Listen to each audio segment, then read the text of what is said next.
Okay, folks, we're starting a small bit live, but here we are. Myself, Shane Stapleton, Shane Brophy, head of sport, and Nina Guardian, and Brian Flannery, former county hurler as well. Tough day at the office. 15-point defeat to Limerick, Brian, and it's hard to make up too many positives. Yeah, and that's I suppose, the big thing. I'm sure there's been plenty of inquests and postmortems. I was in North Tipperary Sunday night, and the discussion was descended into, when was the last performance as poor as that? You're in a bad place, and that was the general, I suppose, opinion. And in fairness, that was among Tipperary supporters that were actually at the match. Obviously, there wasn't too many Tip supporters there, so look, it's I think there was a bit of trepidation going into the game based on the last league game against Clare from a Tipperary perspective, and I think obviously you're going in playing the All Ireland champions as well, so it was going to be a difficult ask anyway. But I suppose the real disappointment was that lack of performance, that lack of fight, that lack of defiance that you'd normally expect from a top-rated senior intercounty team. That was absent, and that's the biggest, I suppose, biggest thing this week facing Tip players management is to rediscover that sort of defiance and that level of performance. There's a waterline of performance that they dipped under, and I think that's probably unacceptable at that level. So there's a lot of soul searching this week, certainly to be done in the Premier County. Yeah, Shane, you looked like a broken docket when I met you after the game at the Gaelic grounds. Give us your reflections on it. Sure, it's just more of the same. It's like we were. Okay, the Clare game was disappointing, but like you were thinking, you had 5 weeks. Like that's plenty of time to regather things if you were going to come out fit, firing and fresh for Limerick. But it's Waterford all over again. It's Galway. That's the worrying thing for me. Like last year, I think God, we're Tipp overtrained the week or they overtrained. Like, this is not training. This is up here. This is a team that either are confused going out on the field or they don't believe, or maybe, as Kieran Shannon put it in the Examiner, are they psyched out going out into the field? Are they too psyched up, and then suddenly when they hit the field, there's no energy? Like, it's just that I'm sure we'll break it down in terms of maybe players played out of position, tactics, but I think those things are immaterial if you do not have the energy to do the basics. And we looked tired. We looked emotionally tired. I don't know. We were okay, playing the ball through the lines, fine, but geez, we didn't even look like we had the energy to break through tackles. Like, it's just, and I think I suppose that was the one thing Liam Cahill went straight to after the game, and he didn't understand it. And I saw Richie Hogan was very cutting on News Talk one night, and he said it was his job to understand. And look, he's right. But how nobody's been able to figure it out. Like, this is going on nearly 12 months now, going into really big games. How we just don't seem to be at the pitch of the thing when the ball is thrown in. What do you think, Brian? Like, you've played in plenty of big games over the years, and when you go out into the pitch, do you like to be psyched up to the max, or do you like to be totally chilled? I know every player's had a different experience of this. Like, I know sometimes you go out nervous. I remember one time going out for a county semi-final and being so relaxed because I felt I had all the preparation done that I was wondering, what's wrong with me? I'm too relaxed. So what do you like, and what do you see in these Tip players? Jesus, I don't know. I probably always had that sort of imposter syndrome where I wasn't sure whether I should have been there, and you're kind of looking around thinking, look, this could be your last day in the jersey, so make sure it's a good one. I don't know. I think when you have such a defeat like that, everything is wrong. You'll blame that you weren't fit enough. Like Shane said, some other people will say we're too tired, overtrained, undertrained. The warm-up was wrong. We had the wrong meal beforehand. The bus trip was terrible. There was, you blame everything. But at the end of the day, it's the players that cross the white line. They've got to, and this is the thing about Championship and Munster Championship in particular, you're on your own, so whatever has gone before, you're out there, you've got to perform. And that comes back to the individual. I think the bigger question from a Tipperary perspective is, is the team good enough? Is there, back to the very basics of it. I think Tipperary maybe had 2 All-Stars or former All-Stars in the starting lineup.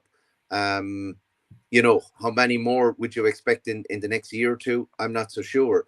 I think Tipperary, in a lot of instances, maybe a bit like Cork, Shane, to some degree, is that Tip have an awful lot of good hurlers. But how many exceptional players, and it's exceptional players you need to win big games, to win Munster titles, to win All-Irelands. You probably need half a dozen exceptional players, at least, to be in that, title winning mode.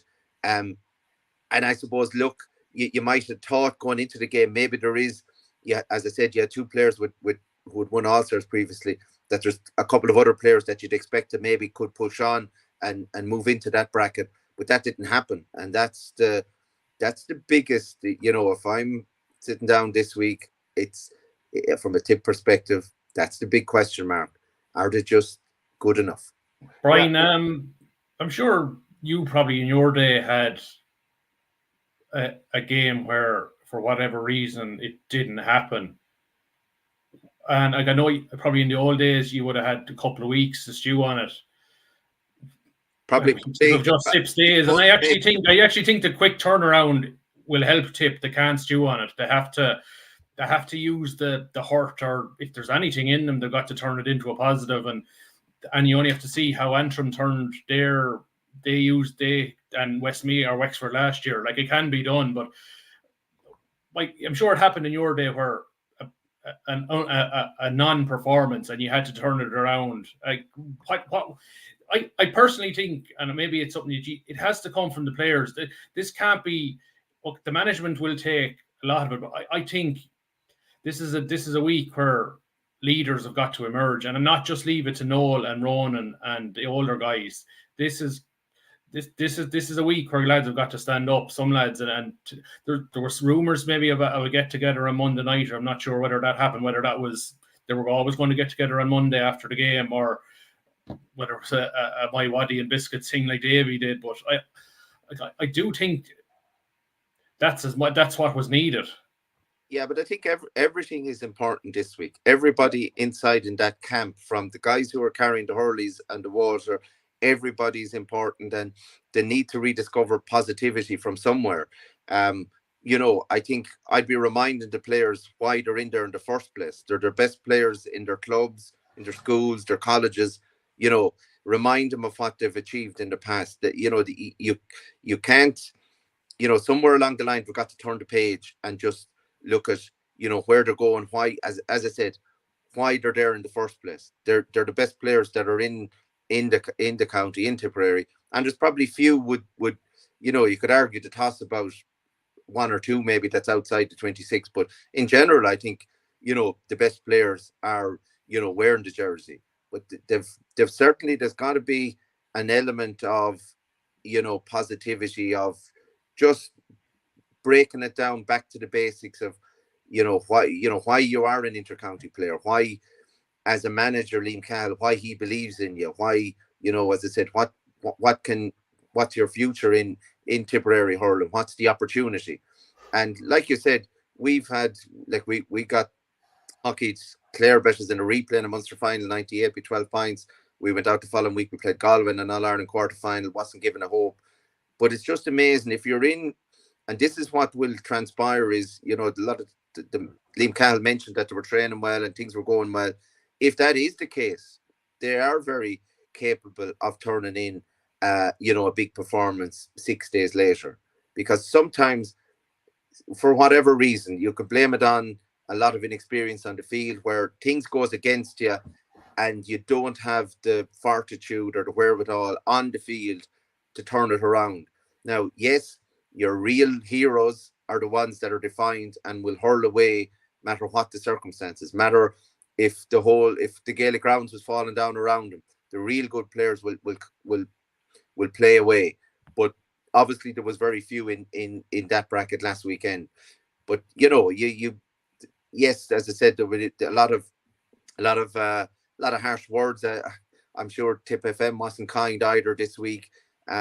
Certainly the hostelries around the county in Tipperary wouldn't have been kind either, but they've got to wash that away. And as I said, it's, the one fact that I certainly agree with Linkal is there's 6 points still to be played for. So it's not irretrievable if they can somehow come together. And I suppose that the psychological side of it is maybe as important as, the tactical side. Yeah, and look, there's 3 games for lads to put this right, but I came away from it thinking, like, why are the basics breaking down? Because like you said, Brian, these are the best hurlers in the county. And as we're analysing this, all the analysis across the country for the week, if the players and management can help put together a bit of a siege mentality, brilliant, go ahead. If there's something we say and you want to even take it out of context, go ahead, because ultimately we want the team to find some way to win. But I just look around the time, the first half, and I thought Tipperary were doing fine.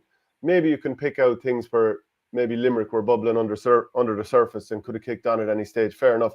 But like, Jake Morris missed some chances we don't expect him to miss. He got blocked down 3 times in the first half, ran into Diarmaid Burns when he probably should have run around and dropped a shot short, had another pass blocked down in the second half. That's not really like him. Yeah. Jason Ford missed chances that you could not believe he would miss. And I mean, a couple of them from standing positions under no massive pressure, missed 2 handy 65s. Sean Hayes scored a brilliant goal against Clare and yet takes the unnecessary touch and gets blocked down. So it's just time after time after time, little things costing Tipperary because for whatever reason, the basics could not be executed. And even look at that time when Ronan Maher had to side down Aaron Gallan. It was because Craig Morgan, unlike him, a poor touch when he could have caught the ball. And it's just basic after basic. I couldn't understand it. So you've got a lot of big players, Shane, in the Tipperary team that will they be starting in this next game? Because you look at what Liam Cahill said after the game, and he said there'll have to be consequences after today. Some players, it didn't run for them, and they're going to have to make way for the next fella to give him a chance. Now, we all feel that way after a game, right? We often talk like that. And then ultimately you'll put the same lads out on the pitch anyway because you feel like they've got the highest ceiling. But, like, is he going to make good on his word there? Because it feels like, if you're going to talk about the panel and you're going to lose like that, you nearly have to. Yeah, but and he said we have the players. He says there's no doubt we have. Yeah, well, I suppose the thing is, what are you going to replace them with? And I'm not denigrating the whole panel. I'm just saying, are you just going to make changes for change's sake, or are you going to make changes to give yourself the best chance to win? And personally, I think that this weekend, Tipp have got to strip it back and go back to basics. And yeah, but we're talking about the players. Should the same players play or not? Because either way, the attitude has to change. But like, heads should roll after that.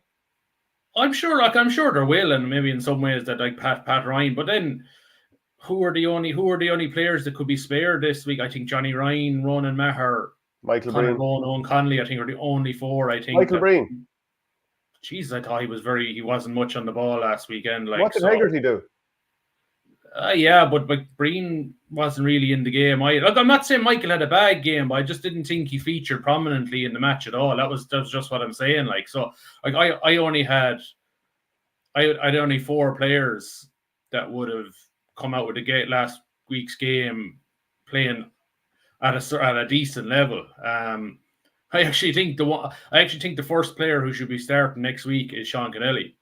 He came in and he left one on Declan Hannon. He was rightly booked because he was late, but at least he was prepared to put in a challenge. And I think if you're going into Waterford, his mentality is he's nearly the first forward you pick because he's going to fight. Like, and it is maybe I think Bonner Maher's got to start. I think in the strip I think you've got to go back to what you know, and Noel McGrath as well. And like, there was a point Ken Hogan made on the radio the other night. Like, Bonner and Noel are still younger than Pat Horgan and John Conlon, and they're still performing. I think we can get too caught up in terms of Tipp and maybe lads with age. If they're still good enough and performing, and you still feel if they're our best chance of getting a result this weekend, I'd start them. And if they have to be pulled off after 45, I don't mind. What do you think, Brian? Do you think Tipp should and will make sweeping changes this weekend? It's a difficult one. I think that, I said, going back to the conversations last Sunday night, there was a consensus that there was too many yellow helmets in the forward line. They needed to make a few changes up there. It's a difficult one because you know Liam Cahill and his management team have put the faith in what started, and if you believe they were good enough to start the last day, you know, does one, you know, bad performance, do you throw it all? Do you throw it all out? I think continuity, fluency in the team. It's not one bad performance though. Look at the Clare game as well. Yeah, look, you can't ignore it. I do think they probably made the mistake maybe of overlooking at Limerick, overthinking about Limerick, trying to mirror Limerick. I don't think is, you know, you're not going to be better playing the Limerick style than Limerick. So yeah. I didn't see the real benefit in trying to do that. They do need to find something a little bit more suitable to the players they have.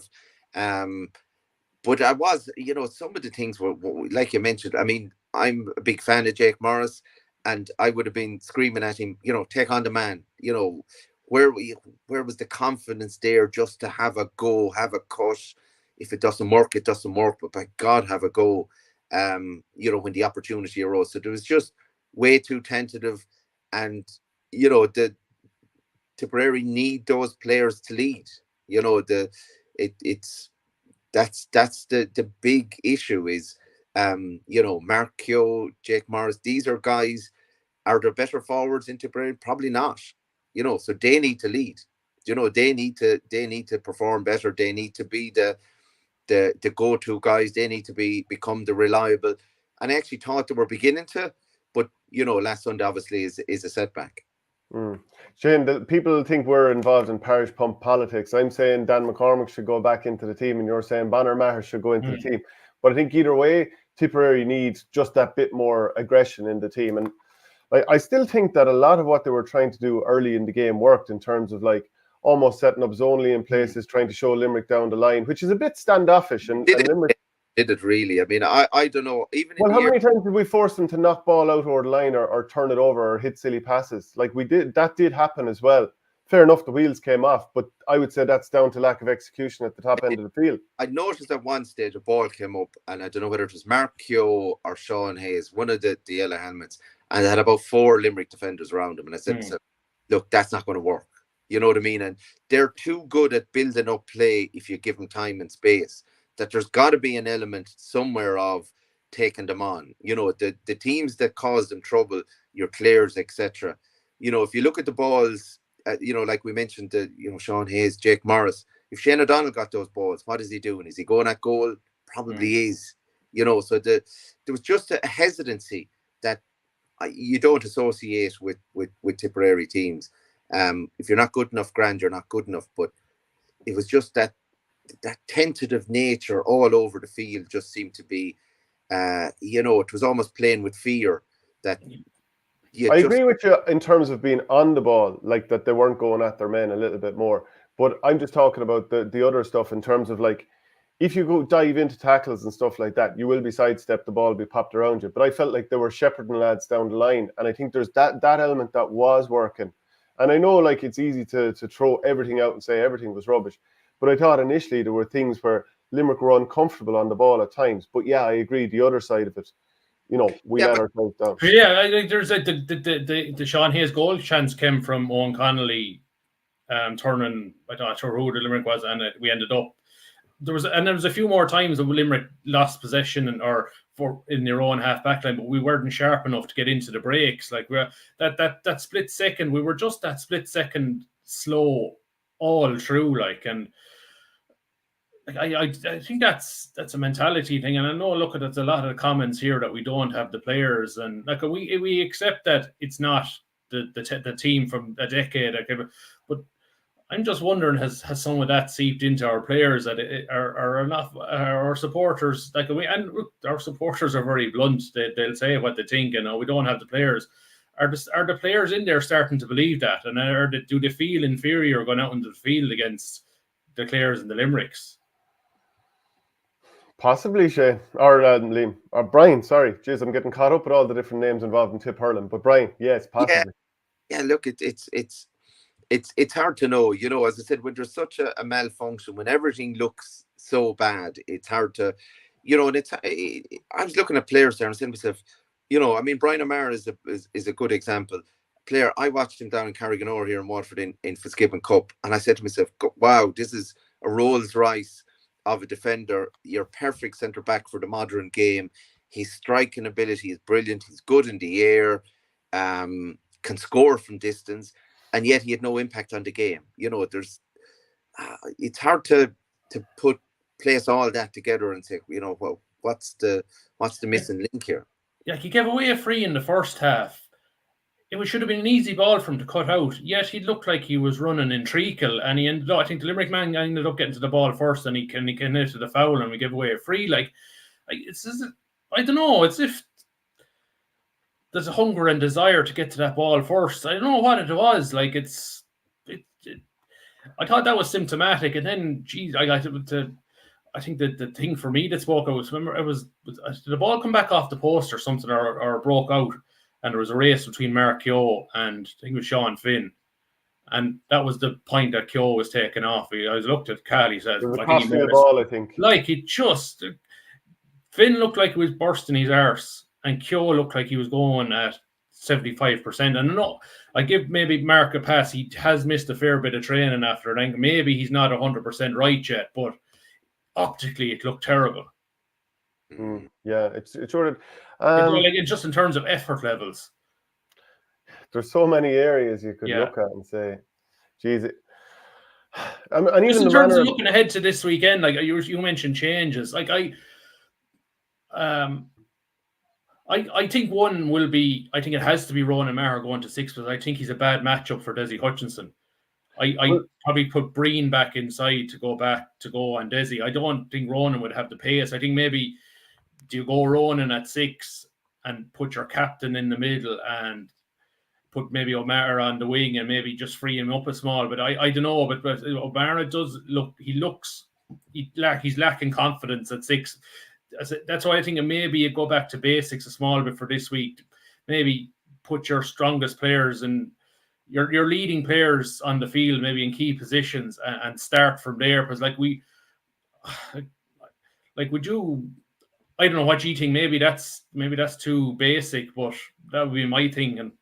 But like, if you look back over the course of the league, there was a couple of players used at centre back who now are not in the conversation for centre back, and you have to ask yourself, well, what was the plan all along here? If we would have all suspected from the outside that probably someone else is going to have to play centre back, and here we are. And then also I look at the puckouts, like Brian. Everyone knows you have to go short and long. And Tipp's long options aren't working great against Limerick, which is even more reason that we have to be able to work it out from the back. And we got turned over a few times. And I don't even blame, for example, Craig Morgan, whoever, and I think he's a really good player. But it just seemed to be like, hit the ball out to the corner there and off you go. There was no sort of plan to run it out. Like, you look at other teams, and I made this point on Monday that teams they're doing the 3-man weave in the warm-up, which Tipperary were. And okay, working it out from the back, maybe you could use elements of that there. But it just seemed that here's the ball, best of luck to you against the most organised team going. And I just wonder, like, when you look at what the league was used for, did we see much of it in this match? So was it wasted time?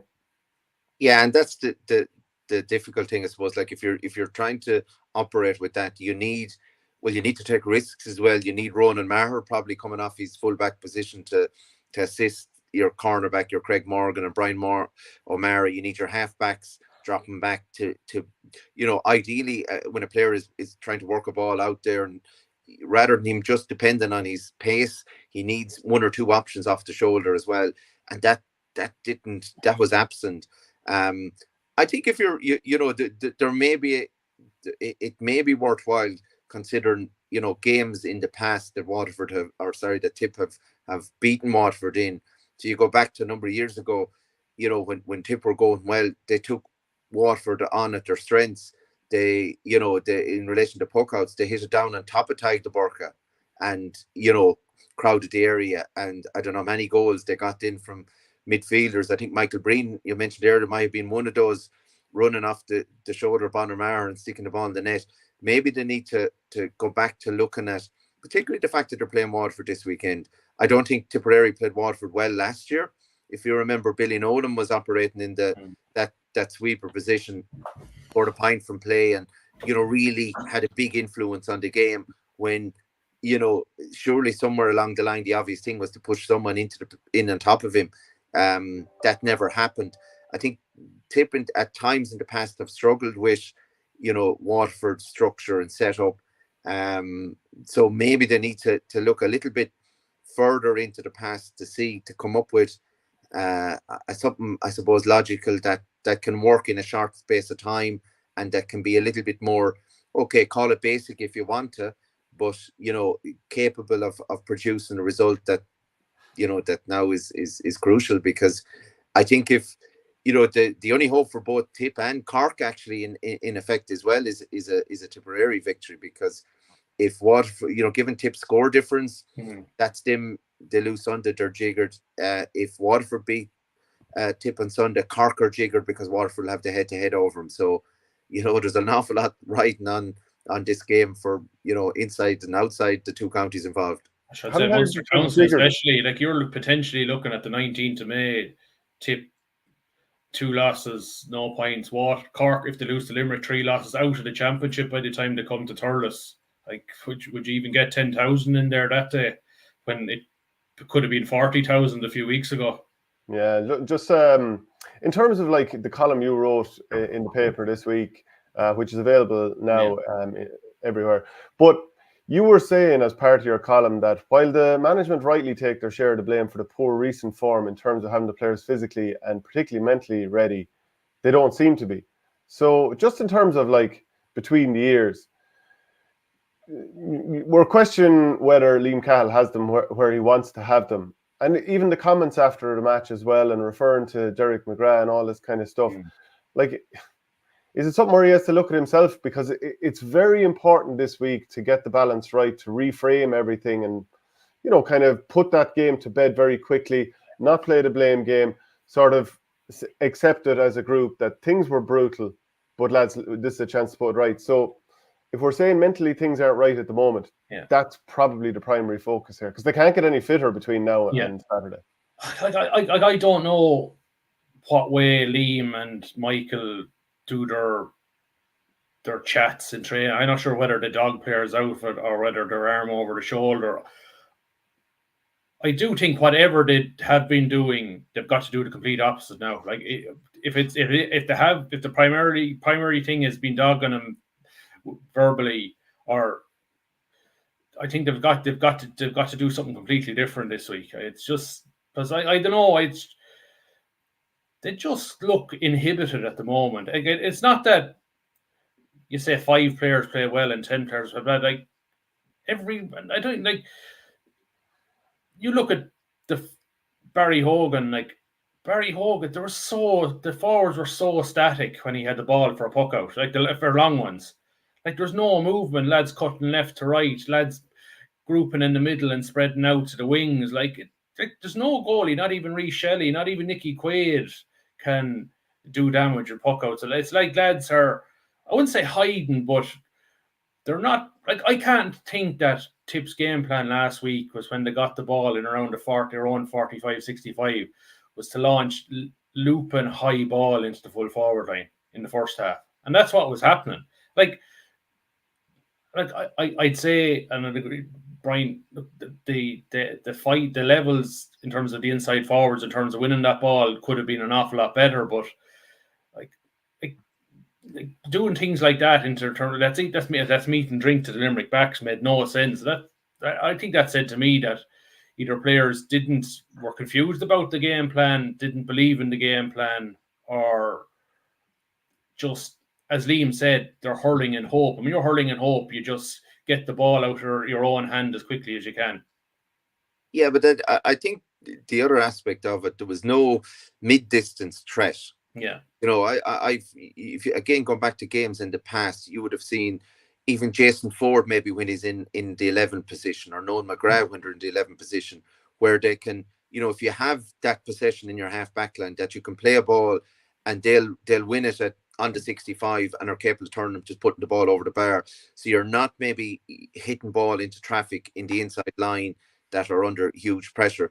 There was really very little, on that 45, 65 yard line. There was little or no threat from Tipperary. The players in those positions, really didn't threaten the Limerick. And that's why I think you're restructuring the team.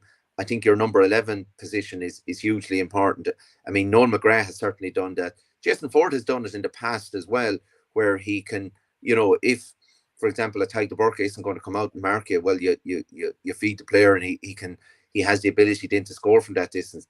It's these type of things they need to, I suppose, just to a little bit of thought around. And ultimately, the only lever Liam Cahill and the management team have is the team selection. That's the one lever they have. They will use it to some extent. There's no doubt about it.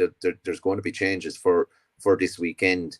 That's probably a certainty, but it's got to be around a team and a game plan and something that within a short space of time that everybody can say, yeah, okay, I can see what we're going to do here. Let's go do it. It's got to be, it's got to put Tipp in a position to win the game. That's ultimately it. And one of the balances too is that Tipperary could make a lot of changes and maybe bring in all the experienced players if some people want, but you're coming up against a very, very athletic team that will run at you all day. And just in terms of because you're based down there, Brian, and I'm sure you're hearing a lot of what's going on the ground. How has it been received, the comments by Liam Cahill about Derek McGrath? Now, for people who didn't see it, he said, we need to bring massive energy and aggression to the Waterford game. Waterford are a very athletic team. Up to 18 months ago, they were branded as the second best team in the country. This was after they won the league title 2022. Their former manager, who's obviously Derek McGrath, said whoever beats them goes up the steps of the Hogan. That's the reality of it. The same said person, I haven't heard sight nor light of him for the last 18 months, but that's there. It's in print. How has that gone down? Yeah, look, I think it's the timing of those comments is really the is the head scratcher in that, why bring it up now, particularly after a game where you've lost by 15 points. Is he trying to deflect from it and take some pressure on himself? Could we look at it that way? I'm not sure. I suppose look at post-game interviews can be a bit hairy anyway. Yeah. I can't imagine the mood was too good. You have a scrum around you, and you're probably still searching for answers yourself. And I don't know. There's obviously something in the back of the mind that was there anyway. Look, the comments themselves originally, they were strange, but Derek McGrath at the time are odd, and they certainly raised eyebrows. And if you were looking from a Liam Cahill point of view, manager of Waterford, hadn't won Waterford still haven't won a Munster Championship since 2010 and All Ireland since 1959. A former manager proclaiming that you're going to win All Ireland is probably unhelpful. I mean, I can't imagine Brian Cody making such pronouncements. Or, does anybody know what Brian Cody thinks about Derek Link's Kilkenny? Probably not. But it's just the timing of it. I was, why mention it that, okay, you're playing Waterford at the weekend. That's the... Yeah, I don't believe it was calculated. I just think it was something that he was on the back of his mind, and it slipped out in the course of maybe making these comments. I don't think that was that conversation we had with him on Sunday was about half an hour after the final whistle. There's no way I'd say a lot of that time was spent in the dressing room with the players. They'd spend an awful lot of time in there. So there's no way he would have had that in the back where he said, I'm going to say this to try and stoke. And even at that, it doesn't really stoke up anything because Derek is not there. It's Davy Fitz. And if you were to stoke it up, you would say Liam has more problems with Davy because Davy continuously saying that they were a broken team when he got in there. And look, the way things ended, it certainly looked like that. And that's why I think this Saturday is massive for Liam and the players. If there is no response and it goes the way like Watford, the last game against Clare, where they threw in the towel in the Cusick Park after the Cork loss, like if we see that from Tipp this weekend, Jesus, it's hard to know. It's bad for Liam and his management, and it's bad for the group of players. And where do you go from there then? Not even for the last 2 games, but for next year. And Shane, in terms of the players that were missing for this game, we know Seamus Kennedy's gone for the year, but other players then, Conor Stapleton, he said he's an injury, Barry Heffernan, he's an injury, Cathal Barrett, obviously he'd had a setback against Laois, but he played for Holy Cross Ballycahill the other night. It wasn't like he was overtly saying who's back and who might not be back. Do you get any sense of which of these players might be available? What should we know? If Cahill played last weekend for the club, you wouldn't say he's able to play, but geez, like from going from County League hurling to Munster Championship hurling, I think it's a big ask in the space of a week. So especially on Desi Hutchinson or somebody like that. Yeah, so like it's. I'd probably see if Barrett probably would be put on the bench, maybe if you were looking at maybe that. I'm a big fan of Conor Stapleton. I think Conor is just full of energy and enthusiasm, and he never stops running. Like if there was one to come back in, it'd be him. I know you're a big fan of Barry Heffernan, Shane, so I'm sure you'll be in his camp. Look, there's a case for an awful lot of guys to come in. Look, I think this has got to be back to the wall kind of stuff from Tipp. And I know there has to be an element of a game plan and stuff. I think this has got to be old style, do it for the jersey kind of. We have to start somewhere. We're a team without a fire at the moment, and we just need something to get that fire going. And sometimes I did say it in my piece that it's hard to go old school in the modern game in terms of baiting hurleys off the table. So sometimes maybe that's exactly what's needed just to get you started. What do you think, Brian? And how are people in Waterford feeling about their team right now? There was very low expectations after the league. To be fair, Davy had said all along it's all about championship. He's delivered a win there. There must be a great degree of positivity considering Tipperary looked in disarray at the weekend. Well, it has completely flipped in the space of the week and the first round. Because again, look, you're talking about demand for tickets. Clubs in certain areas in the county sent back tickets for the Cork game. There was far more Cork supporters in Welsh Park the last day than there was Waterford supporters. And that's just the nature of it. This will be completely different. Tipperary will be, when they go down that tunnel, it'll be a sea of white and blue. This time round, there's it's amazing what a win can do. It goes to show you, we mentioned about the Tipperary supporters, how many of them will travel to Welsh Park. In North Tipperary, I think they will, because I think a lot of those tickets would have been sold before last weekend through the club. So I'm not sure not too many will be able to back out at this stage. But I definitely think it will have repercussions for the next 2 games if there's no response. I do not think, Shane, in Gaelic grounds, it looked as if there was so few Tipp. There's no doubt, but if they don't go a lot of the Waterford tickets were probably pre-sold before last weekend. It'd be hard for supporters to hand them on. You wouldn't go to Gaelic grounds, your chances of travelling to Waterford City are probably less. That's what I would think on that. I don't know. I mean, it's a 12,000 capacity at the moment. It will. But the one thing I would say to anybody that's half thinking about whether they should or they shouldn't, like it's a bank holiday weekend. It's 6:00 in the evening. Welsh Park is completely different, I'd say, than when the last time most Tipp supporters would have been there. You have the new open stand. The cover stand is completely changed. It's a great opportunity. If you want I suppose a day out, to go down to the city, to go out to your Tremors and dip your toes in the water, go have a go in the waltzers, and you can still be back into Welsh Park for 6:00. But I just feel it is amazing how one win changes everything. As I said, from a Waterford perspective, a very iffy league. A lot of discussion about the style of play, all of that. One win, and all of a sudden it's completely flipped. 100%. Brian, just before, like, you've been great with your time already, but just before we let you go, can I get your thoughts on the under-20 and the minor championship? So Tipperary in the under-20s, they're out against Cork this Friday after a couple of wins. The minors are going very well. They've got Clare, and that's tomorrow even. But just your thoughts on how those Tipp teams are going.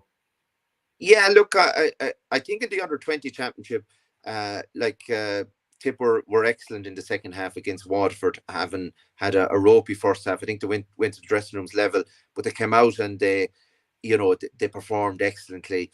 There's a player, I suppose, on the lips of a lot of Tipp supporters this past week is Darren McCarthy. He looked really good again, and I've watched him in Harty Cup. He's a player. Maybe he's a player that could appear in number 26 for Liam Cahill's panel at the weekend. I think looking at the under-20 championship in general, you'd have to say Cork probably looked the team that's the team to beat. I watched them in obviously they put Waterford to the sword in their first game in difficult conditions. I watched them last week against Limerick. They look really good. I think Cork are the team to beat.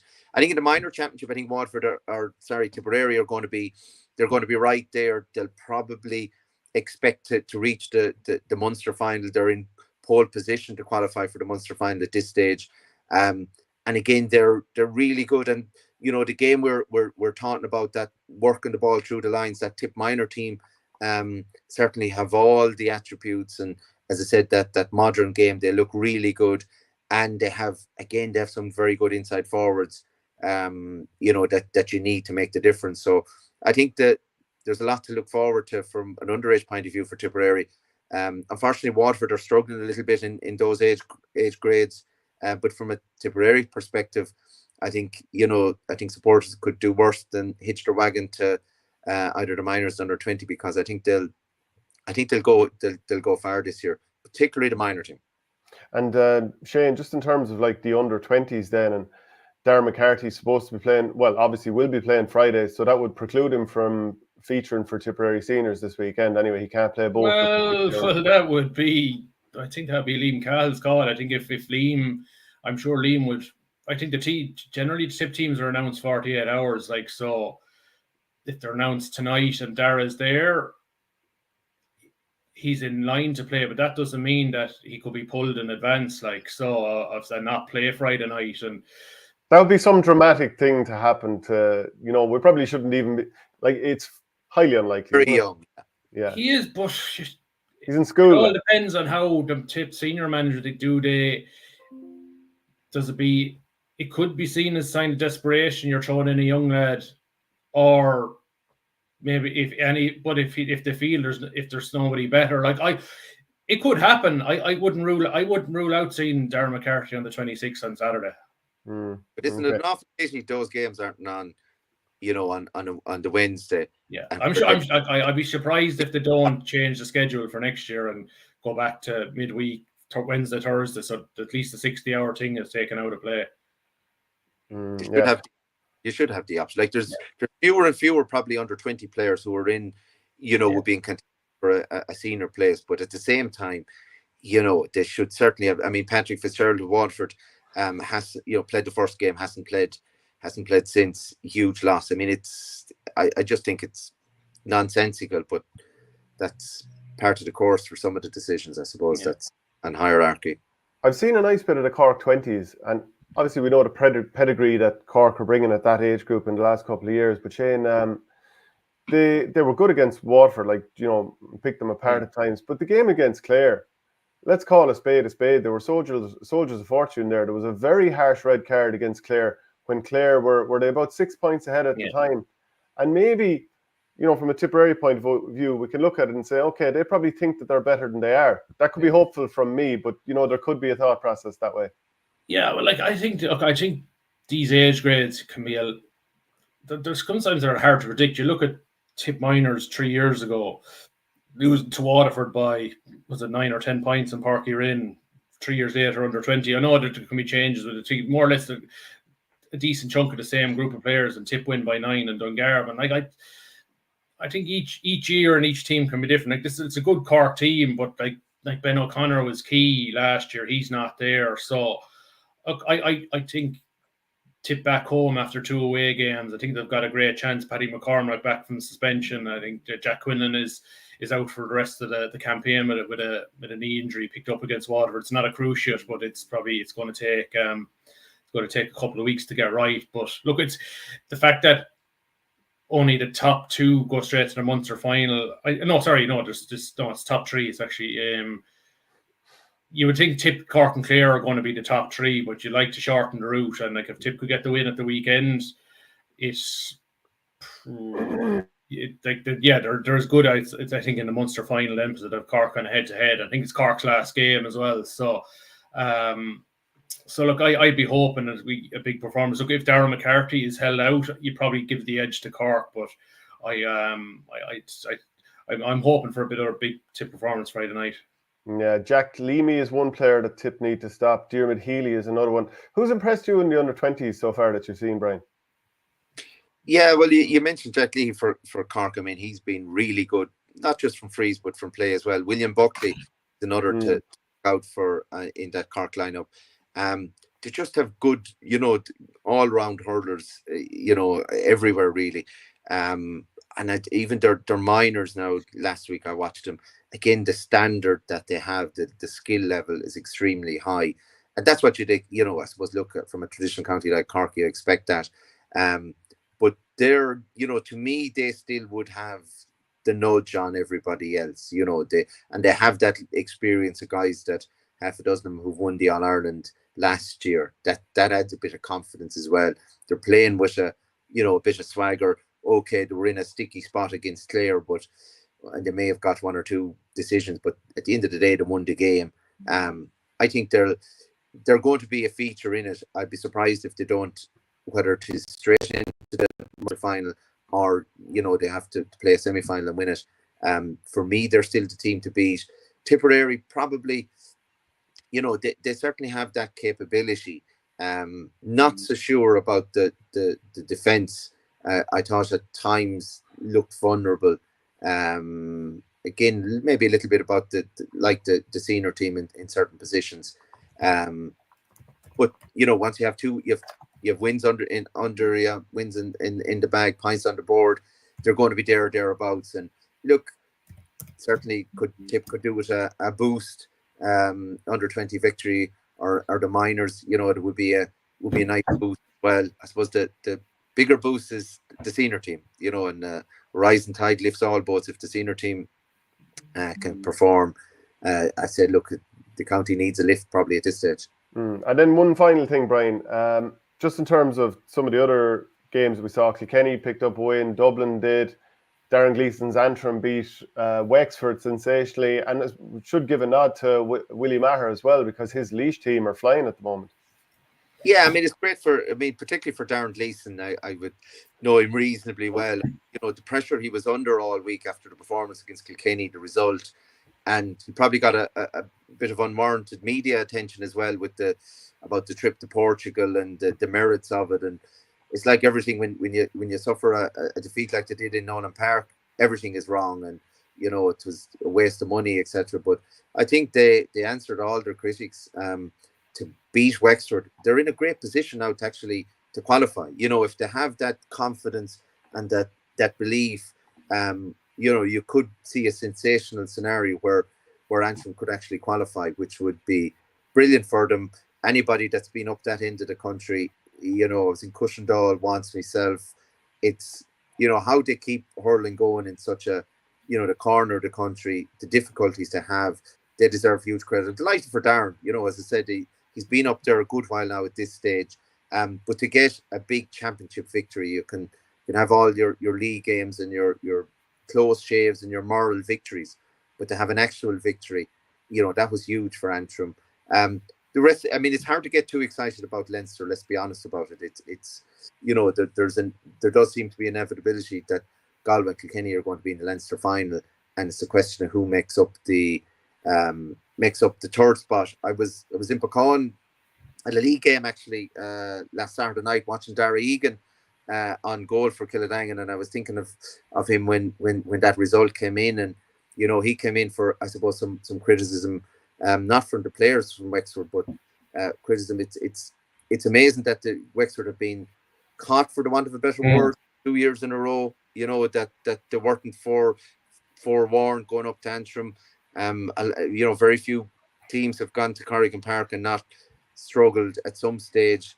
But that's probably the highlight, I suppose, of the Leinster Championship. And as I said, it would be brilliant if they could go that step further. That's the challenge now. And I suppose, look, it's in all these championships, the line moves.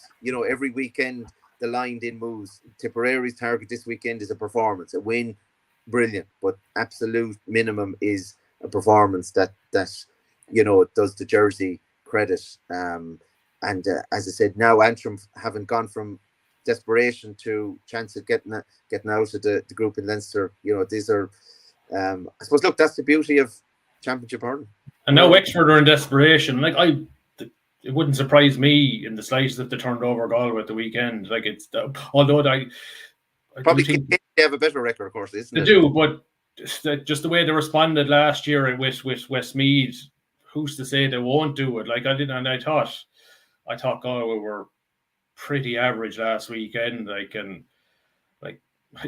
I'm just so envious of Kilkenny.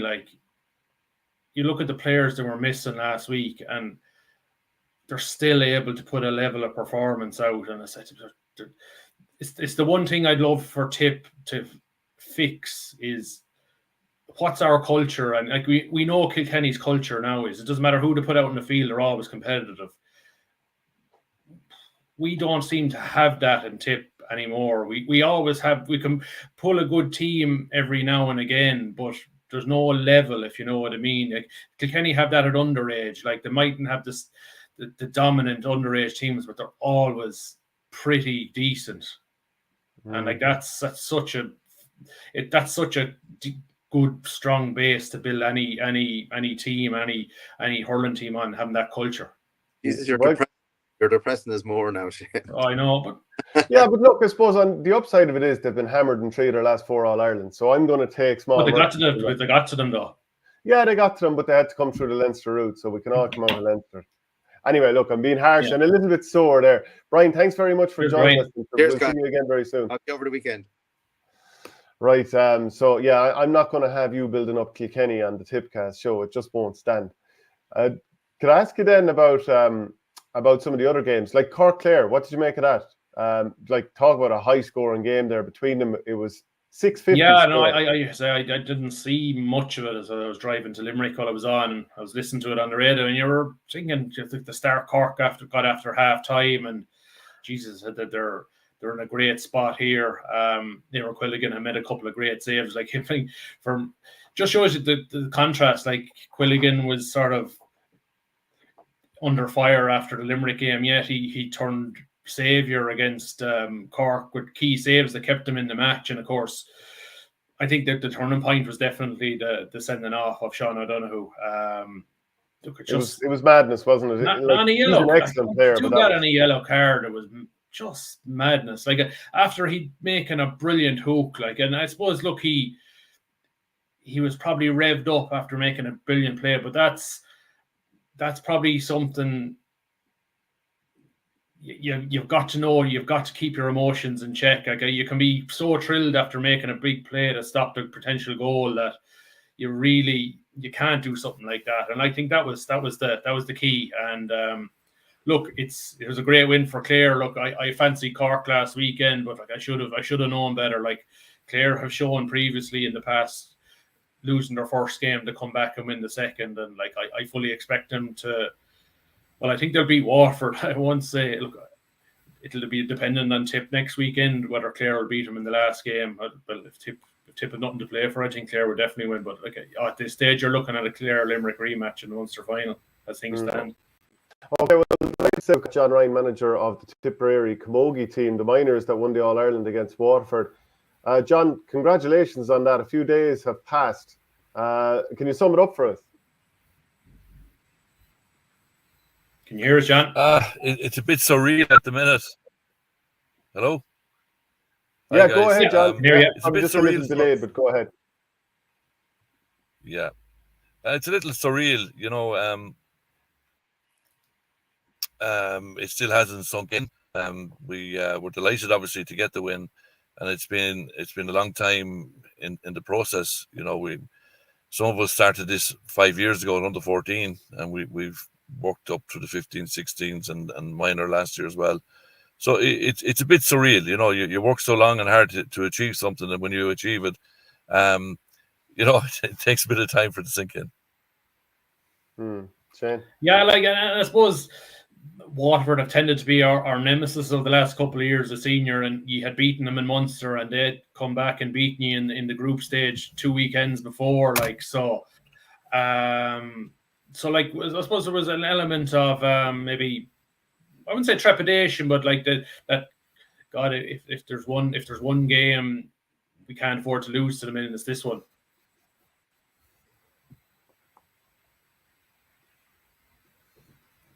We've lost the connection there, have we? I'm not sure. Can you hear us, John?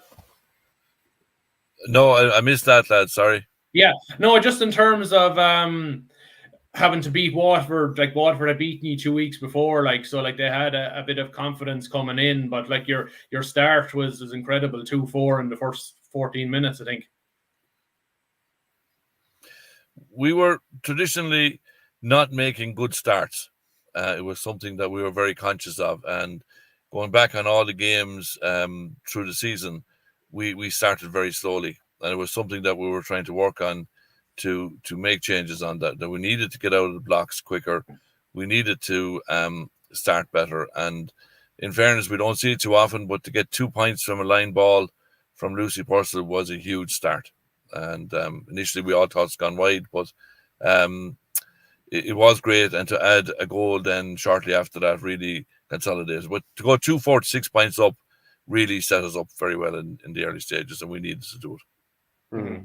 John, did you ever feel like this game could slip away, or were you confident on the sideline? Never fully confident on the final whistle goes. Even when we were 6 points up, Watford were pressing very hard, and Daniel Butler just brought up one fantastic save. If that went into the back of the net, there's only one score in the game and anything could happen. And the last thing we wanted was to be going into a replay, because they will have learned a lot about us. They will have learned a lot about themselves. And no, can't say I was confident even after a few minutes. After the final whistle, we still weren't sure we had it won, But yeah, look, we weren't ever going to make the mistake of getting too complacent on the sideline. Yeah, I thought defensively you were outstanding. I thought Paula Quirk and Maggie Gostin, there was a lot of Cathal Barrett in her. She was tigerish, and I've seen Sarah. I think Sarah Corcoran is as close to what I've ever seen of a Ciara Gaynor. She was just unreal at centre back. She's so composed. You can see why you select her as captain. Some of her flicks, she never looked flustered at any stage. The back six as a unit have played together, I think, within reason. I think every game, maybe one that we made a change, but that back six, they know each other so well. They have played together up along. They trust each other. They work hard for each other. They're friendly off the field. They would have died for each other on the field. They cover for each other. They know exactly what's going to happen. They anticipate what the other person is going to do. They're a very, very tight unit, and we were lucky to get such a unit that blended in well together, that we didn't have to make changes or make too many changes. That unit was starting every day, and it gave us a great platform to go forward then from midfield, and if we could outscore the opposition, we knew we were in at a good chance. We weren't going to give too much away at the back. And what was it like, the celebrations afterwards? What was the crack like among the group? Yeah, they sang "Sleeve Them On" down in down in Langtons, which I'm sure went down very well with the locals. Great to hear. Yeah, absolutely. We're doing All Ireland's down there. We'll have to get more All Ireland's played down there. Yeah, they were great. So they gave a good rendition of that, and then we're back to 2 mile boards, back to Sarah's hometown, and great crowd turned out to meet us when we got off the bus. And after that, then I can't tell you what happened. Like I don't know. I went home. You didn't know how to sing a song or two. I think the Ryans are very good at singing, aren't you? There was a certain element of the family that could sing, and there was a certain element of the family that couldn't, and I'm in that latter one. Yeah. But just in terms of, like, I suppose the rise and tide, and I just think I give great credit to the Camogie board. Like, they've done an awful lot of positive work over the last few years, structures, getting the link up at St. Joseph's College and the link up at Setanta College in terms of the S&C, and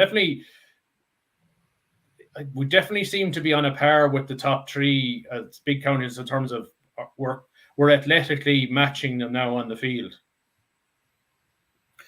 Yeah, in fairness to the county board, they have put the structures in place. We have St. Pat's as well, in Thurles, which gives us a field. And up to this, we were going around looking for the generosity of the clubs to give us fields. Whereas now we have this in place. As you said, St. Joseph's in Bursley is there. The S&Cs are in place. Look, the structures are better, and the structures underage are improving. And as that improves, so will the senior team, and so will the teams that feed into the senior team. So I'm very hopeful going forward that Dennis Kelly and his management team, will like to have 3 of last year's minors as well. So I'm hoping that a couple of more will go into them next year, and in a few years' time that we'll see a good sprinkling of these young ladies and these underage girls, not just this year's minors, but this year's 16s and 14s, and they will all feed into that, and that we'll get back to the top table again at senior level. Do you even foresee it, now that your minor campaign is over, that Dennis or even Bill with the juniors might pull in maybe some of the minor girls, or would you think that they should be left alone and maybe if they're called in next year, that would be time enough?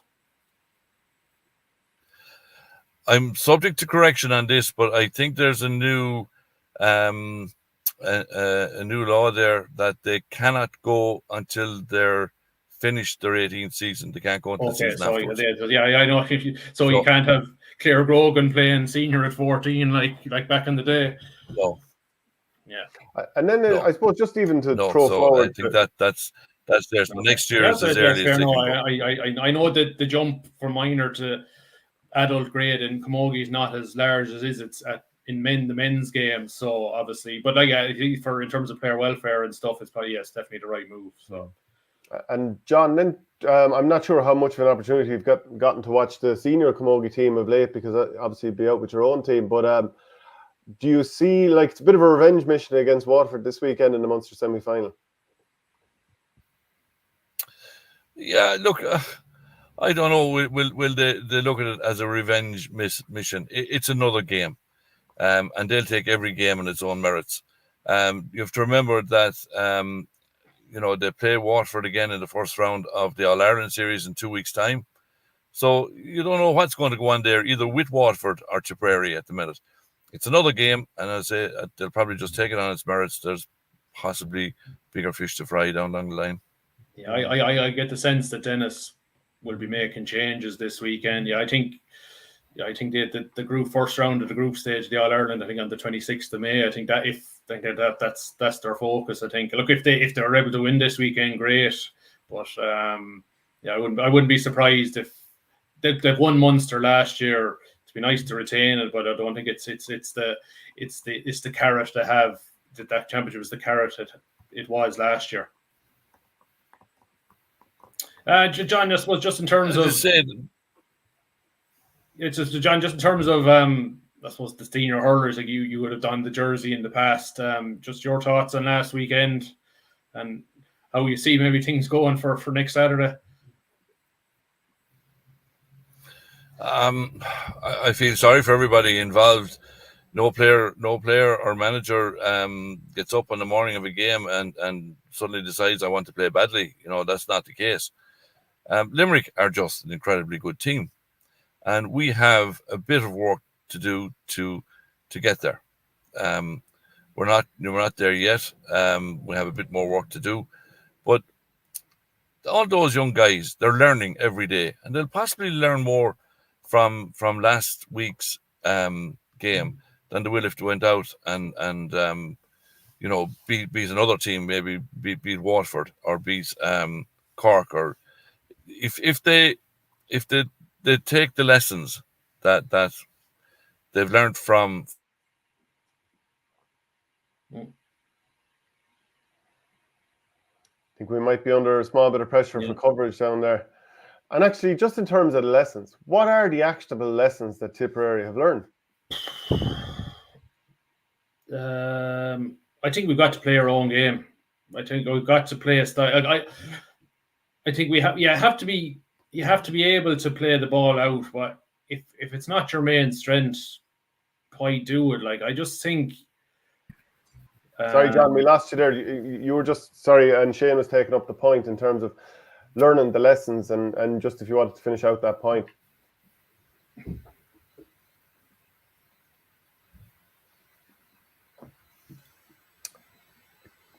I think the connection just isn't going to happen there. But just Shane, but like at the same time, players aren't putting the ball over the bar or into the net when they're straight in and one-on-one situations. That has nothing to do with tactics. That's basic execution. Oh yeah, like but then the 3 times Jake Morris got the ball, and like there were one-on-one situations, but he actually didn't physically look like he had the energy to get around. I think it was Dan Morrissey a couple of times, and that for me was a bit odd. Like, our Tipp now officially spooked by the Limerick jersey? Maybe they are. Like, and look, I suppose all those defeats maybe start to accumulate when you keep losing to the same team and you start losing the same way. Like, so, look, I just don't think we can. I just don't think Tipper are a team that can play a sweeper and concede an extra man up the other end of the field at the moment. I just think we're better set playing man for man hurling, and if we're beaten, we're beaten. But I just don't think we should play a style that doesn't get the best out of our players. And John, hopefully you can hear us, and it's a bit it's coming through a bit clear now. But just in terms of like putting some lessons to use this weekend, what would you like to see Tipp do against Waterford? I think we need to push up. I think we just need to trust all the guys that they can all go and do their job. Just push up. I'm not an advocate of the sweeper system. I think yes, it can be used in certain circumstances, but I think for the most part, we need to push up. Let everybody do their job. Everybody knows their job and what they want to do.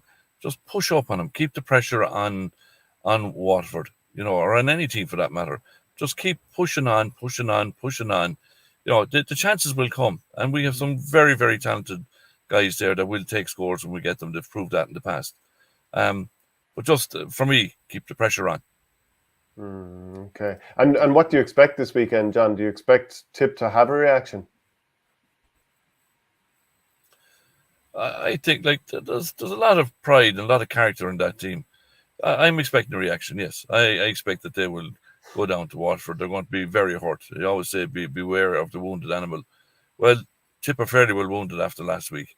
And yes, I'm expecting, I don't know what Liam and company will do with personnel or how he'll pick his team or anything like that. But I still think anybody that will go out there playing is going out, and I think that we will get a reaction, and hopefully we'll get the right result and get 2 points on the board and get back into this Munster Championship. And if you're going thinking positively, if you do get a result next Saturday, your round 3 game is against Cork, who could be out of the championship before they come to Cork to Turles. So how tuned in for that game will they be? And then if you could be qualified in third, and then you're going to host Clare maybe, and maybe sneak. Like, this thing could turn around pretty quickly. We say one result can change everything. And look, if it comes this weekend with a performance, like it's I'm not saying Tipp are going to win in All Ireland, but like it's just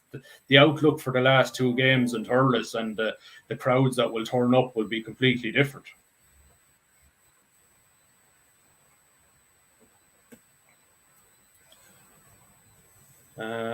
Yeah, sure. Yeah, no, John. No, thanks for your time, and sure, congratulations again, and we'll talk soon.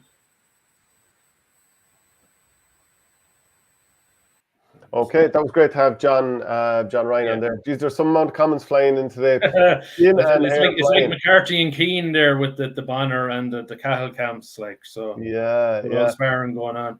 Yeah, just like Clare did find a way, because that was a total collapse that they had. They went from 9 points ahead to completely falling away against Limerick. And it didn't happen easily against Cork, because Cork pushed them all the way, but they found a reaction. Cork also found a bit of a reaction to their, I would say, misfiring performance against Waterford. So we've seen, and to be fair, even Limerick themselves, they started off poorly for the first 50-odd minutes against Clare. They found a way around. Now, maybe some of these teams have more wins and consistent performances in the bank in the last couple of years. Go all the way back to, since the All-Ireland final in 2019, Tipperary's record has been pretty dreadful, and even in the last 13 championship games, just 3 wins. Tipperary are all at sea.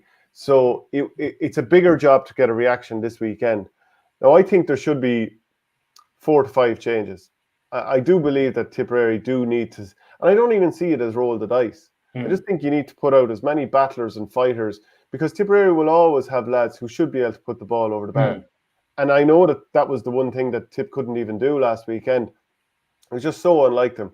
And I just think sometimes, and you're talking about playing your own way and stuff like that, if you go out there and you see lads dying with their boots on, fighting on their backs, that can inspire you a little bit. And I still think you shouldn't throw everything out. There are times when you sort of try to lead the opposition down the sideline and stuff like that, to be smart about how you tackle an opposition rather than just diving in. And if Tipp dive in against Watford, they're too athletic, I would say, for us.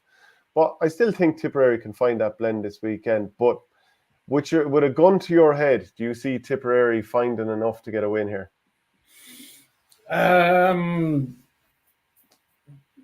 No. Let's improve again. And look, this is not a dig at the management or players. I'd like to think they'll do an Antrim and a Wexford and turn around a bad defeat in a week. Jeez, I just don't know. It all depends on who stands up in that dressing room this week. It needs leader. This needs to be player led.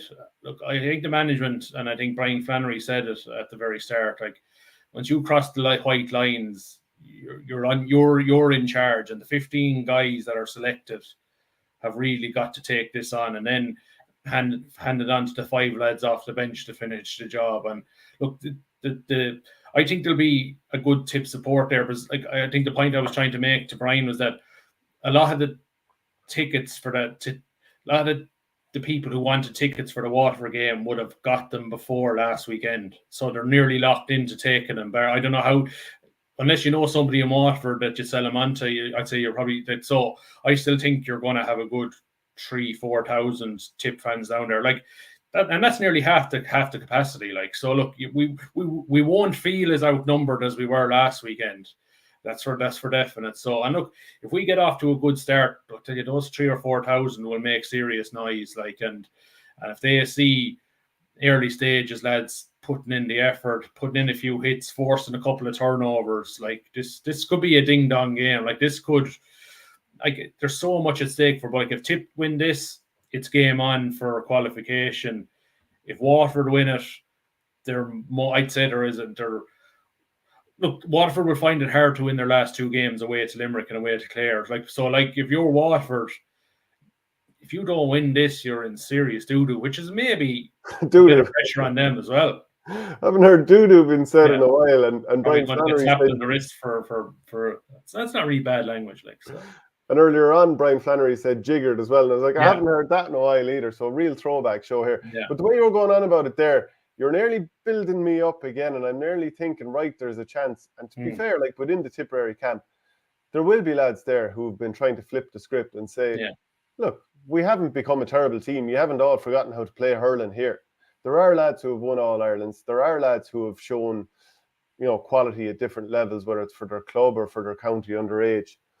They're not as bad as they showed, but that's why I think in terms of selection, like I'm always for the lad in form gets the jersey, but I think maybe sometimes a game like this, experience is needed. I'd say definitely at the start. That's why But if you started Bonner and Dan, for example, right, Yeah. and Noel, you are actually starting with more experience. Yeah, So yeah. Like, and I'm just thinking about matchups. Bonner on Conor Prunty. I think like Bonner would stand up to Prunty. Like, and if Bonner gets out the ball in front and Jake Morris is running off him or Jason Ford, there's goal chances. Like, if Bonner's vision is outstanding. Like, Noel maybe at centre forward, pulling off Tyke de Burke, because we know Tyke likes to sit.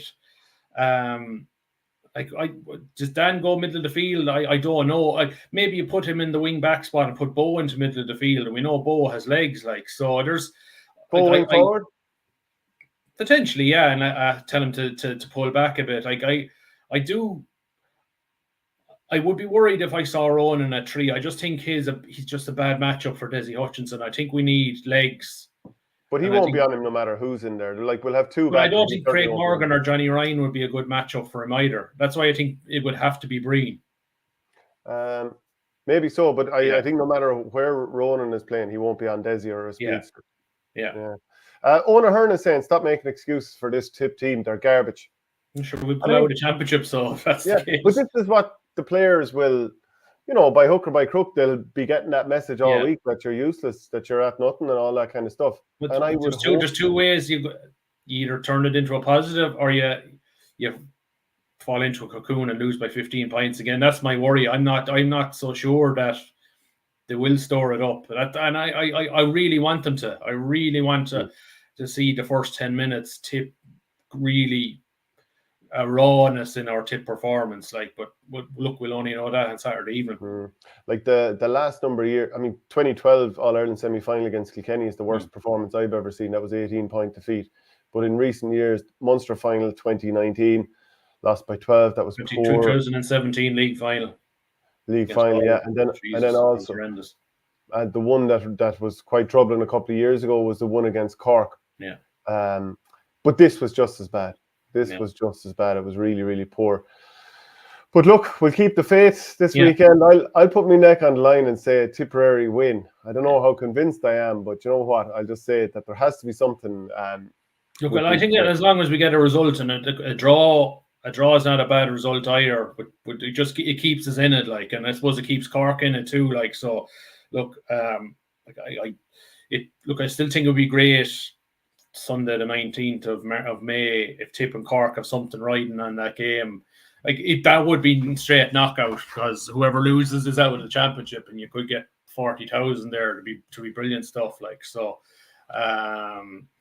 yeah, I know. Look, it's a big week. Like, I suppose just a touch. It started last night with the minor footballers. They lost the Darrell Darcy Cup final to Clare 2-12 to 10 points. Just disappointing result. And look, they were well beaten on the night. Like, Clare were outstanding. Conor Burke 1-8, and I thought defensively they were superb. And Tipp looked like a team that read too much into their round robin game against Clare a few weeks ago. Tipp made 9 changes in Kilty and won comfortably enough, and Clare only made 2. And you think that they definitely look like a team that Tipp maybe thought, okay, the stronger lads will come back, will win it easier. But definitely you could see Clare learned an awful lot from that round robin game in terms of their setup, particularly defensively. They never allowed Tipp's forwards any room. Like, the work rate was unreal. So look, I think it was a combination of Clare learning more from the first game and maybe Tipp players maybe taking things a little for granted. So look, that's a big learning experience for them. And look, they have to go into play. They play Kerry next Tuesday night in the Munster semi-final in Semple Stadium. So look, they'll be underdogs. They've nothing to lose. Like, they played some good football last night. They just ran into too many blind alleys when they got the ball into the forward line. And I like to think, look, I'd like to think maybe they'll get a small bit more space. To make if Kerry like to play open, expensive football, they won't be as defensively. I would just say they won't have as many lads back, you would think. So maybe there might be a few more scoring opportunities. But like they can. I'd like to see them really have I'm interested to see how they go against Kerry and how they compete against them. Okay, just the Tailteann Cup draw was made. Tipperary GAA put it out here. Tipp's group is against Wexford, Antrim and Sligo. I'll just kind of mention some of the other groups as well, and we can kind of judge how difficult it is. Let me just go to Group 1 first. Kildare, Leitrim, Longford, Waterford, Group 3, Fermanagh, Laois, and Fermanagh, Laois, Wicklow, and Carlow. And Group 4, Down, Offaly, Limerick, and London. Do you feel Tipperary have got a tough draw there, or should we do like the county championship and look for a redraw? Yeah, I think it's a very tough draw. You look at the top seed, Sligo. I think Sligo. I think they'll be one of the fancy teams to win this out. Like they were very unlucky not to beat Galway. They were the better team for 71 minutes of that game. Got caught late with a goal. Like, I think Tony McEntee is doing a brilliant job up there. Right? The underage footballers are going very, very well. We have them at home. So, but like, I think that the key, I think the most winnable game of the three was Antrim, but we have to play them first day up away from home in Belfast, a long trip up. Like, so that's tricky. And then your neutral ground game is against Wexford, who gave us a clipping in the league. Performed pretty well against Louth in the Leinster quarter final. I think the goals were the difference that day. And look, Louth are in a Leinster final. Look, I think Louth have proven that they're the second best team in Leinster, whatever it's worth. It's a long way behind Dublin, but look, Louth are not bad at the moment. So look, I think it's a tough draw. Look, if it all depends on how the last 5 weeks have gone, in terms of gathering the wagons, how many guys have lads opted out.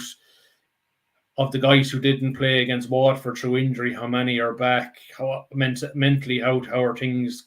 So look, I think if Tipp can get a result up in Antrim, look, it'd be great. But geez, I'd fear at the moment, I'd say we'll struggle to even get a win in the group. Like, that's where my reading is at the moment.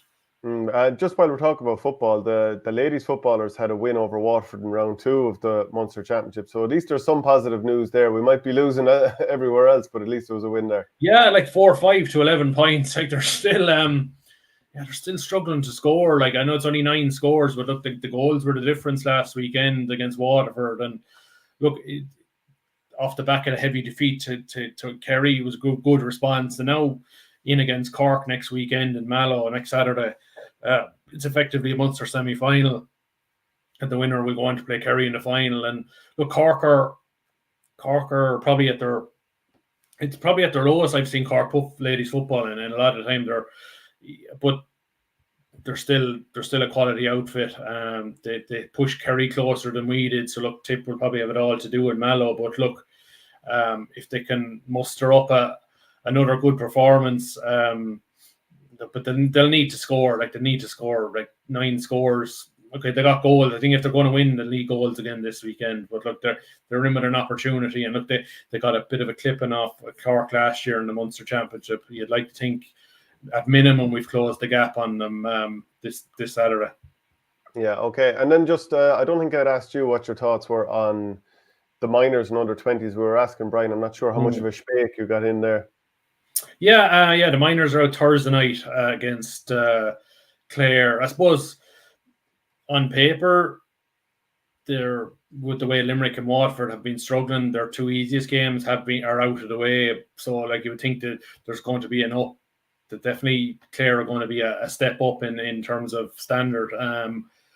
They've had 3 weeks to freshen up after the first 2 games. So yeah, look, this is a good Tipp minor team. Look, I'm not going to say that there's an All-Ireland in them, and that's definitely going to happen. There's a lot of good teams there. Wexford, Kilkenny, and Leinster look pretty strong at the moment. But look, I think the fact that Tipperary Tipp have already beaten Cork. They haven't played Limerick yet. Sorry, I'm getting confused between the grades. So, but look, they're back at home. Look, Clare underage hurling is going very, very strong. But I'd like to think, look, Tipp, when they turn it on at times in the Munster, in the first 2 matches, have been pretty good. I have been saying, like, we get to a dry sod. I'm fascinated to see how the pitches are starting to firm up a bit. And look, I think Tipp would have a great chance. I think if Tipp win tomorrow, they're effectively in the Munster final. Like, the top 2 teams go straight to the Munster final, which is different under under 20. So look, you want to be shortening the route to a potential All-Ireland, and that would be it to go to at minimum get to a Munster final. And under 20s on Friday night, they're back at home. They're 2 games finished. They're playing Cork yeah, that's, I suppose people are looking at Cork as being the favourites for the championship. So like, there's a real test. I'd like to think that Tipp we'll see as good as Tipp have played so far against Limerick and Waterford. I still think there's more in him, and I think it'll come out on Friday. Whether it's enough to beat Cork is another thing. But yeah, I suppose interesting to see now. I think that just the Darren McCarthy situation, whether he'll be on the 26th for Saturday. I'm not saying he will. I don't know how he's shaping up against the adult hurlers, but it's definitely, you have to think it's in the possibility category that he could. And if he is named in the 26, you probably can't. Yeah, look, you can't play him really Friday night, can you? No, and it's not be all and end all to win for the 20s Friday, to still have the last match against Clare, maybe to get through. So, and then the following Friday, where Tipp don't have a senior match of the weekend, so the 60-hour thing won't come into play. Like, so, it'd be interesting if there is any conversation between Liam and Brendan in terms of, I might need Dara this weekend. So it'd be interesting to see if it does happen. Personally, I hope it doesn't, that he's left with the 20s for this year, but it's a possibility. Yeah, I would say it would.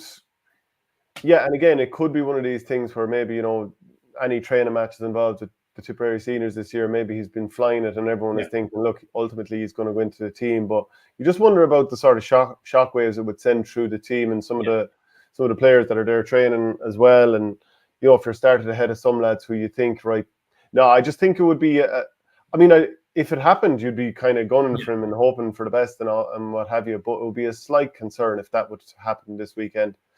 Look, we'll know as teams are revealed over the next few nights. Like, I'm not saying it should happen. I'm saying it's a possibility it could happen. Yeah, that's true. I think we've it all covered, don't we? A reminder that the Nina Guardian is on sale now. So if you want to go and pick up a copy of that, it's on sale. Plenty of coverage of all things Tipperary. There's an awful lot going on at the moment, of course. And we're trying to cover it all and try and keep our mood positive at the same time, Shane, because it's I suppose it's just, hopefully it'll be different next week. I think, I don't know how you feel. I maybe I'm repeating myself too much. I just think sometimes you have to dig something. You go back to basics, and a bit of sometimes a raw, passionate performance is enough to get things going. And maybe it can't work in the modern game, where if you get too raw and passionate, you maybe might land a bad tackle, or you might hit a wasteful ball or something like that. I don't know, but like, it just feels for me that Tipp have to start somewhere, and if we get a bit of raw aggression in our play and get a bit of confidence in our hurling, you never know. Yeah, okay. Well, look, as River Power says here, a bit of mayhem. Right, that's it. We'll see you next week, Shane, hopefully on a more positive note. Cheers, lads.